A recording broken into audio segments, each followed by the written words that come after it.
Okay, we are going to look at another way to find the zeros or the roots of a function. It's called the rational zeros theorem, and it uses the idea of taking the factors and trying them out, because we wouldn't know where to start otherwise. We're going to use the P's and Q's, kind of a fun little association that way. The P is always going to be the factor of the constant term, which another way to remember that is it's always going to be on the last or the end.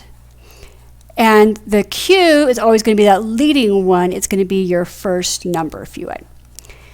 So if I recognize these two, and I'm going to put them in an order, P's over Q's, I can say I've got for this one here, and you don't need to worry about the negatives or not. You can just go ahead and pull that. It's going to be a 3 for my P, and my Q is going to be that 2. So it has nothing to do with exponents. It's just those beginning and ending numbers. Now, when we talk about the factors of that, we're saying that the factors of 3 are going to be plus or minus 1 and plus or minus 3. Now, notice I put the plus or minus. It's important for me at this point to include those together that way. Then I do the same thing for my Q's. I have plus or minus 1 and plus or minus 2. Now, we put them into this fraction format, and that's going to give us a set that we can use. Now, I'm going to start first with this 1 on the bottom as my denominator because it's the best, because if I divide by 1, nothing happens. So I can say, okay, plus or minus 1 and plus or minus 3. Both those divided by 1 doesn't change. When I do my plus or minus 2 underneath, I'm actually going to create some fractions. Plus or minus 1/2 or plus or minus 3/2. So these are what we call our possible rational zeros. That doesn't necessarily mean that they are all going to work.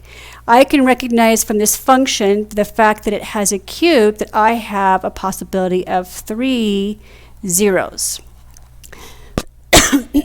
So these are obviously a lot more than 3. In fact, we have 8 possible choices. But what they are choices.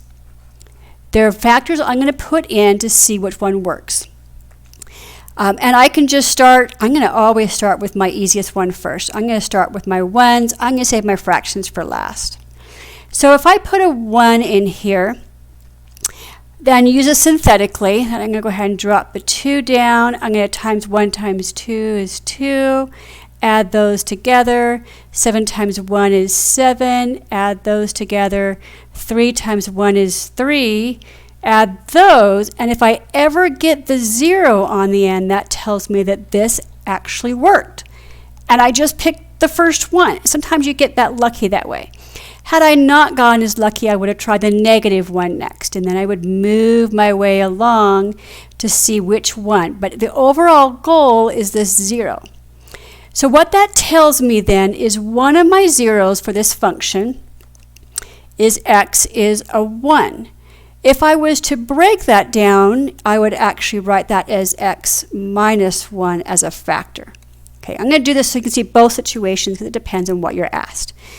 Now, what I'm left with here, if I put my lowered exponent in, so 2x squared plus 7x plus 3 is now factorable. I can factor when I have a squared. It's the cubed, and this one didn't split in the middle because it has 4, so I had to work with some possible rationals. The squared is most always going to work. So if I factor this guy out, I'm going to look at 2 times 3 is 6. The factors of 6 are 1 or 6, 2 and 3. Which ones add to make 7? The 1 and the 6 do. And this is kind of using that's a cool trick that I've learned that makes this factoring kind of keep simple and easy to work with. I do have a leading coefficient, so I'm going to have to put that underneath both of these because it isn't just going to add up to that 7 that way. And I get x plus 1/2 and x plus 3. Now, this one here, we typically, if I was to write that, I would bring that out and call it 2x plus 1 and x plus 3. This is the factored form of our function, But our x's, we can say, are 1, a negative half, and a negative 3. It's important that we get, if we see it in this factored form, that we always take that opposite. Now notice, do these fit in my list here? Absolutely. That negative 3 was upon my list, and so was that negative half that way. Now, just for sake of curiosity here, and I don't know if this is going to let me erase it. Perfect. I want to just kind of prove a point, and then we're going to try this with another one because sometimes it helps to see this in multiple scenarios. We just proved that negative 3 was 1, so I'm going to try it here. So if I bring my 2 down, 2 times negative 3 is negative 6. Add them up. Negative 3 times negative 1 is 3. Add those up. Negative 1 times negative 3 is 3, and you see how I got that 0. So I could have picked the 3 and then had to break down to the others, but we start with something, get to the squared, and then we go back to traditional. So let's do that with this next one here. All right, so my P is here on the end, and this one is my Q. And I'm going to list my factors of 8. So I have plus or minus 1, plus or minus 2, plus or minus 4, plus or minus 8. Technically, 1 times 8 is 8, and 2 times 4 is 8. And then I'm going to have my Q's in the bottom, plus or minus 1, plus or minus 3. Now, if you're asked to find the whole set, then you'll have to go through all this. If you're just calculating it, you can kind of draw from it. So dividing by 1, I basically am just going to have this whole set here. So 1, 2, plus or minus 4, plus or minus 8. That comes from dividing them all by 1. When I divide by 3, I'm going to get my nice fractions. I've got 1/3, plus or minus 2/3, plus or minus 4/3, plus or minus 8/3.